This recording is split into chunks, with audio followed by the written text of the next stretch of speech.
There he I need is. some smoke or something. I don't know what that reveal was about. Mike Masters Media. Yes. The one and only Emerson Kennedy. Oh, okay. You know the rapper name.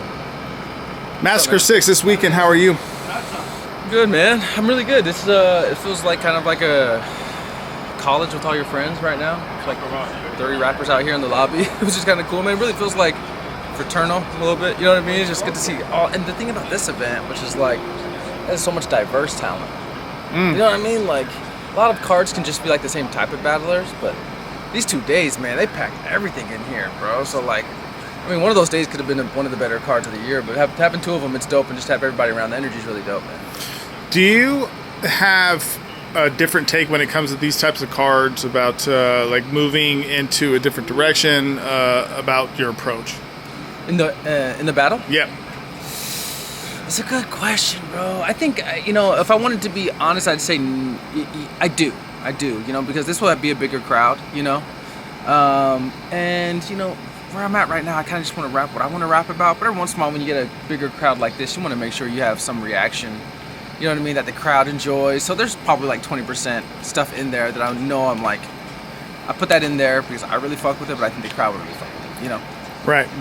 Chilla spoke about this being a legacy battle for him against T-Rex. I'm sure that you understand the legacy of his. You and I have quoted him versus JC how many times? 100%. 100%. Talk about that really quick, JC, or excuse me, not JC, T-Rex Chilla.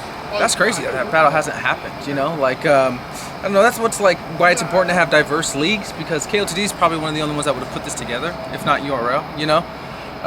But it's dope to see someone with like completely 2 different styles. I'm always so like pumped about legacy matchups because you're not gonna just get punch heavy like what's popular in battle rap today, but you're gonna get 2 very distinct styles, bro. That like, I'm always cool for whatever battle rap's turning into. I'm a fan no matter what it is today, no matter what it turns into tomorrow. But like to see someone with T-Rex's specific style versus Chilla who has a specific style, those battles, man, I don't know how much more we get of them. It's like really rare that we get those 2 legacy battles with that. So anytime that happens, like even K and Tay-Rock is the same shit. You know what I mean? It's like completely 2 different styles that, you know, it's not just 2 people trying to punch and do like, a lot of times I think Mike P said when people rap, sometimes it's show and tell. They're trying to show you like a trick they can do with words. And which is cool, but sometimes you just gotta be like, you gotta attack this thing. You know what I mean? So like, I hope a lot of that is going on. I think Big K and Tay-Rock will turn into that. But yeah, all those legacy battles, I'm just really excited for. You brought up Big K, Tay-Rock, obviously main event of the 2-day event. I go back to Chilla talking about this, that it's an interesting juncture for both of them because Big K is coming off champion of the year and Tay-Rock is on the trajectory of being champion of the year. This is one of those battles that you don't always get in the same year.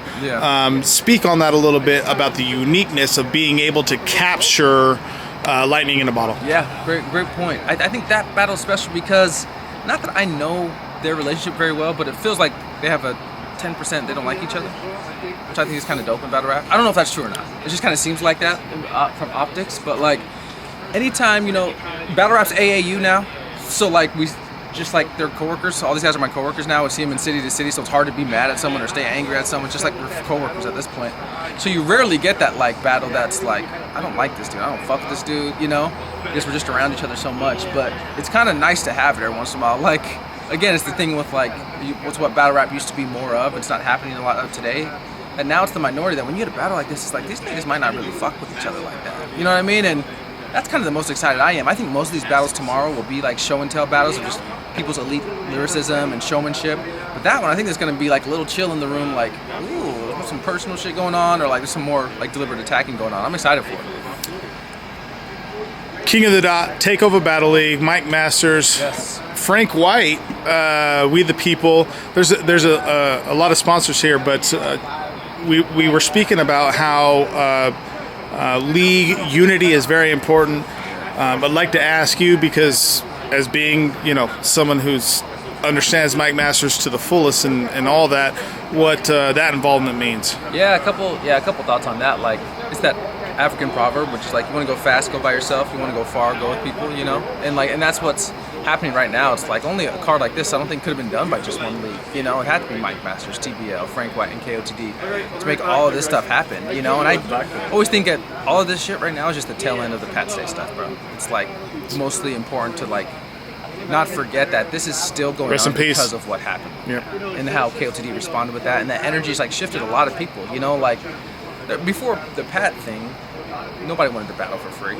You know, then they throw a whole event because how fantastic of a person he was and a battler he was, and that's shifted a lot of people's mindsets. Where it's like, oh, actually, it's not just about me anymore. It's about these culture, the people I call friends, family, whatever. And so now that things are becoming more like unified, I think it gets down back to like, now we just see what the best is, you know? And I think that's dope, bro. You know, I was like just talking to my friend that came with me on this trip, and we were just talking about like, even Mike Masters specifically, I battled at kind of the rebirth event there, and it was cool to see the people, but it was small.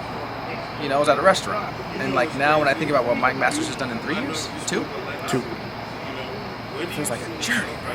It feels like a journey, man. It's just like it's something that's like escalated so quickly in such a good way that it's like, I don't know, man. The unification is cool, and just a reminder of like anything you put your pain into, bro, it's gonna be rewarded, you know. So it's a good feel out here. Let's close out with you and Cityy Towers. Yeah. He's coming off his battle was real sick. Yeah.